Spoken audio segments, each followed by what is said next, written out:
Hey, Comets! Welcome to this video on the packet. This is the second day of the week that I've been doing packet 2. If you're like us, we still have not gotten it in the mail, but have no fear. I'm sure it is coming.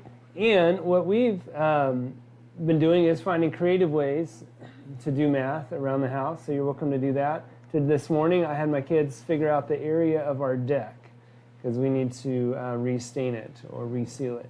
So, real life application there. Another thought I had is if I just kind of go along through the first few pages, you can pause the video and then work it out on a sheet of paper, just as if you were using the packet.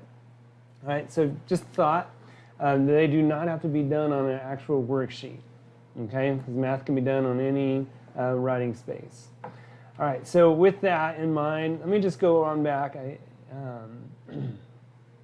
Because I can't remember on the video yesterday if I went slow enough for you to see every page. All right?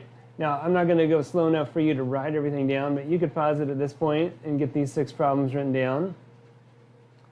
And then you could pause it at this point to get these problems written down. And then you could pause it at this point and get these 4 problems written down, or at least solved. You wouldn't have to rewrite everything, of course. Just the key information. And then these 2. You can pause it.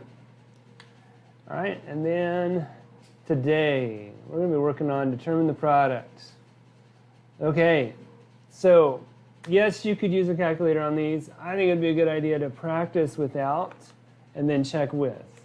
So let me write out. Remember with decimals, the trick I taught you is forget but don't forget. Remember addition, you needed to remember the decimal. You needed to line up the decimals and then add so all the place values were accounted for. In multiplication, you can forget but don't forget at the end.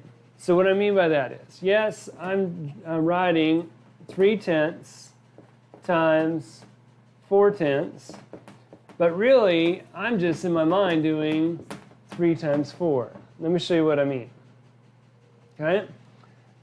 So technically there are decimals here, but I'm going to forget.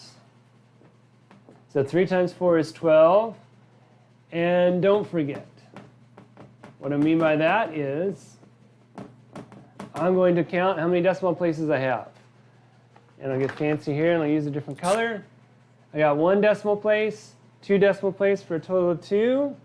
So I'm going to go 1, 2, and I'm going to put my decimal right here. And I could put a 0 in front if I wanted to. Okay, so forget, multiply as if those decimals are not there, but don't forget. At the end, you've got to put the decimal back in. All right, you want to do one more? Not that you can answer me, but I'm going to do one more. Let me find a trickier one if there is. No, not really. All right, let's just do the next one. Number 2, 0.7 times 0.6. Again, I'm going to forget. So 6 times 7 is 42, I think. I hope. If you feel a little bit rusty on your multiplication facts, I'm there too. All right, that's why it's important that we keep working. All right, 2 decimal places, so I'm going to move it over to here. So my answer is 42 hundredths, or 0.42. Okay? So, the next set deals with division. Okay, and again, I could go and use a calculator for all these. I'd encourage you to try without. So, first one is 0.63 divided by 0.9. Okay? Now remember, when we're dividing, we're going to use that division bar.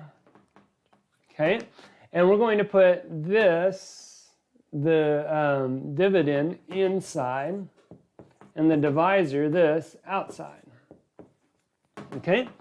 Now, there's a weird thing we do with these. I'm going to go to full screen here. We don't want decimals outside the parentheses, or sorry, outside the division house, if you will. Okay? So I'm going to move this decimal over on the outside. And then to do that, I'm going to move the decimal over on the inside. Okay? So in other words, we're treating this problem like 6.3 divided by 9. Because we don't want decimals on the outside. See how that works?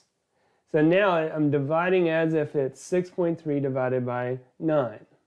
All right? I'm going to go back over here. So 9 goes into 6. I can't do that. Okay? And so I'm going to do 9 goes into 63. I believe that is 7 times. 7 times 9 is 63. And look at that. Nothing left over. Now, next really important thing is this decimal, it's like a little Cheerio in this bowl of milk. It goes poop, straight up. Okay? Pop straight up. That's why it's really important to keep your information organized. Better than me, hopefully. Line up everything. That way you keep track of where everything is. And I get 0.7. Okay? 7/10. All right. Maybe one more. Let's see if there's another one that would be quite complicated. Let's take a look at 5. 0.04 divided by 0.4. Okay, and again, we're going to write it like this. Let me go back here so you can see the whole thing. We're going to write it like this, where I put 0.4 outside and 0.04 on the inside, and then I need to move my decimals over. So I'm moving this one over, and I'm moving over one place. So now I've got a decimal here, or no decimal at all. I guess I could just get rid of it. And then this decimal here.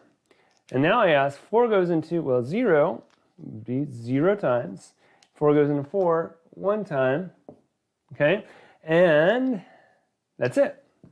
Because 4 minus 4 is 0. Right?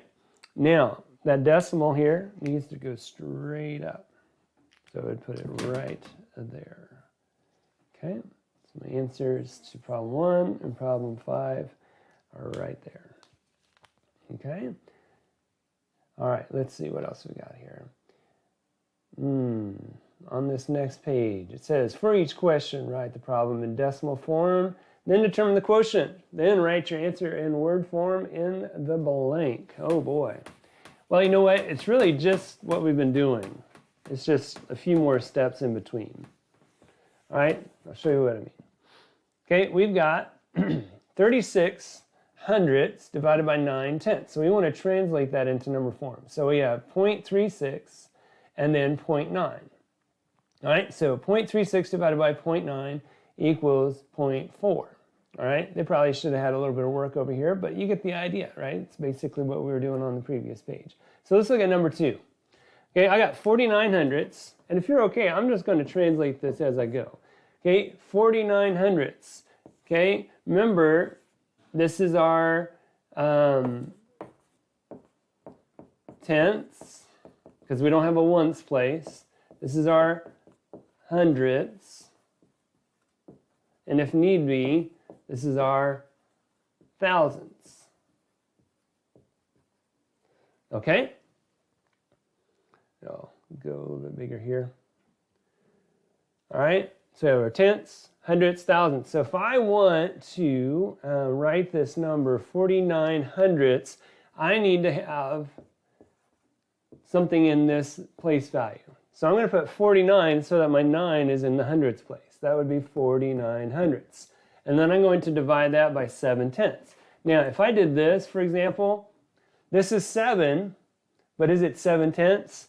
It would be 7 hundredths because this is the hundredths place. I want the 7 to be right here. Okay? So I'm going to write that as 0.7 because then that last number is in the tenths place. Okay? So at this point, I have a problem that looks very much like what we just did. So I'm going to write 0.7 on the outside, 0.49 right here. I'm going to move the decimals over, right?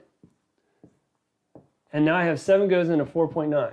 Okay, 7 will not go into 4, so put a 0 there. 7 will go into 49. 7 times, which is 49, and nothing left over. Okay, so I bring that decimal straight up, and I get 0.7. Okay, but that's not how they want the answer. They want the answer of 49 hundredths,